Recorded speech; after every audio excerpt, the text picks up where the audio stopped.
Fox News alert: the White House just reacting to this developing story in Cyprus. Protests are underway there at this moment. Can you blame them? It's over a just-announced plan to seize up to 10% of people's private savings as the island nation tries to deal with its financial crisis. The White House says it is, quote, monitoring the situation as people rush to withdraw their money from banks, which they've had to close to try to prevent a run of the banks. They're shutting down ATMs and limiting withdrawals there as well. Jay Carney went on to say that Europe needs to deal with its fiscal crisis. Greg Palcott joins us live from our London bureau with more on this. Greg? Yeah, amazing stuff, Megan. For the first time during this Eurozone crisis, the government is proposing to dip into the personal bank accounts of folks to try to pay off a bailout of yet another creaking economy. Around 10% of deposits $130,000 and over, but at least 7% of all deposits underneath that amount. You can imagine this is not going over well in that island country. Take a listen to one British expat on Cyprus. I plan to go to the bank and withdraw all the money I have in there and have nothing left in there. You know, I can't trust them anymore. You know, it's theft.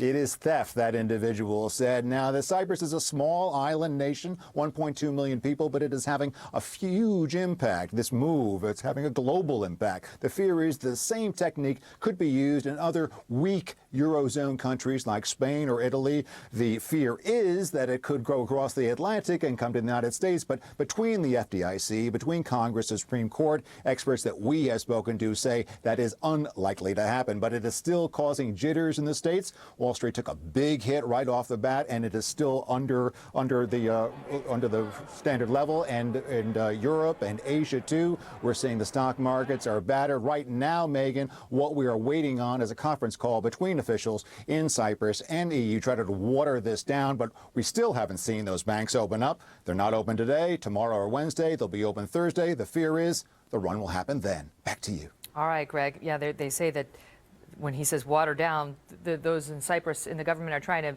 work it so that the rich have to pay more. So it's, you know, maybe the percentage will go down on those who have under 100,000, but it would go up on those who have more than 100,000 in the bank.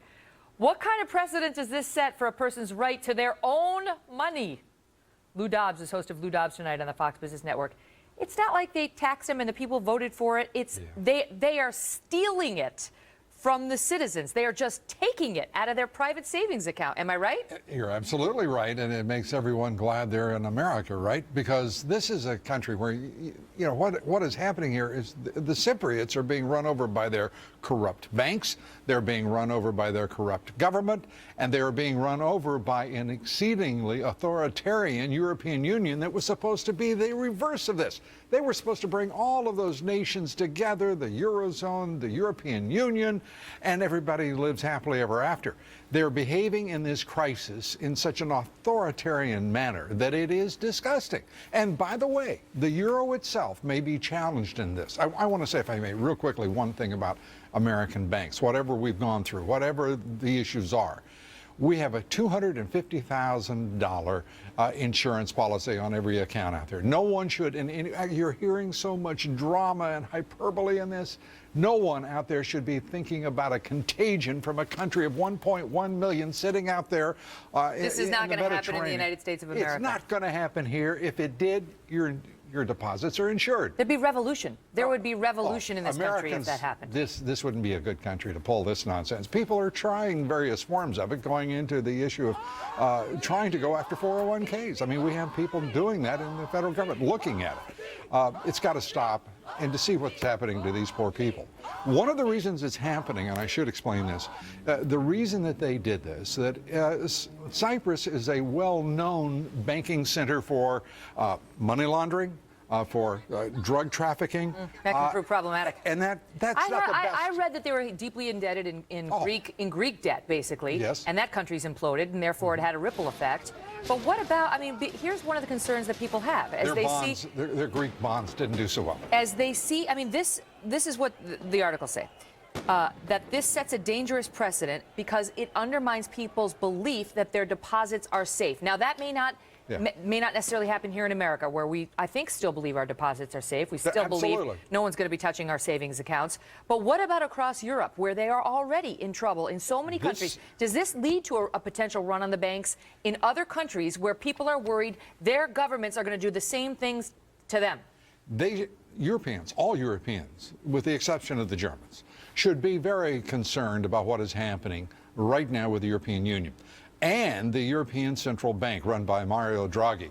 He and Wolfgang Schäuble, who is the finance minister of Germany, got into an argument over a month ago. And Schäuble declared that, the German finance minister declared that Cyprus was a systemic irrelevancy. And they're saying quite differently, aren't they, today? Because the EU imposed this on Cyprus, FYI. Well, the EU said, if you want us to bail you out and help you out, you're going to have to take money from the private citizens. And Cyprus said, okay, we're going to take 10% from the rich, and we're going to take 6+% from 6.75 from those who have under 100,000 in the bank account. And one of the laughable things in this is that they didn't want to raise more, make a higher percentage on the larger accounts. By the way, about a third of all the deposits originate from Russian corporations doing business. Yeah, so the Russians are against this. Yeah, they're very. I just can't imagine, Lou. I cannot imagine what it's like to find out they're just taking your money. They're just taking it, and then you go to the ATM saying, "Oh, they're not taking my money," and they say, "No, you can't get out any more than a couple $100." And then I say, "Okay, I'm going to the bank on Monday," and they say the banks are now closed on Monday. I say, "I'm going on Tuesday." They say, "We're closing the banks on Tuesday as well." We're keeping your money. You're not getting it. You will never get it again. We're using it. And get this, Russian President Vladimir Putin declaring that these European banking methods are unfair as the Euros go about confiscating deposits. The Russian president is right, and the European Union couldn't be more wrong. How did we get to that point? Lou Dobbs, thank you. Great to be with you.